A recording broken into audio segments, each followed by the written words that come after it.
Naka-aalarma na umano ang naitatalang bilang ng maritime accident sa bansa ayon sa Maritime Industry Authority o Marina sa pagdinig ng Senado sa proposed 2024 budget ng Department of Transportation and attached agencies. Sinabi ni Marina Administrator Hernani Fabia na umabot sa 782 ang naitalang aksidente sa karagatan mula 2018 hanggang 2022. Ayon naman kay Senator Joel Villanueva, dapat talagang ikabahala ang bilang ng mga naitala at naitatalang maritime accident sa bansa.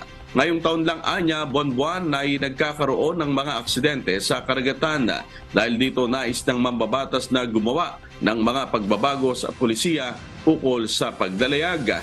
Dapat din anyang maghigipit o mahigpit ang mga kinauukulan sa mga pagpapatupad ng safety protocols. Pakinggan po natin ang magkasunod na pahayag ni na Senator Joel Villanueva at Marina Administrator Hernani Fabia.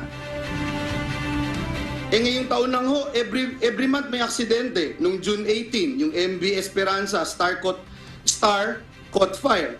July 27 naman, 2023 din, MV Aya Express capsized, resulting to the death of 27 passengers. O, buwan-buwan po ha, MVCA Santo Niño, 7 sunk, resulting to 1 dead passenger. So, how do we improve this? I mean, kung ito yung data natin, yung mga nanonood sa atin, huwag na kayo sasakay. We are trying to educate and the vessel owners, like for example yung Maritime Safety Summit. The most important do kasi yung batas ng creating marina is 1974. So we might revisit, or we might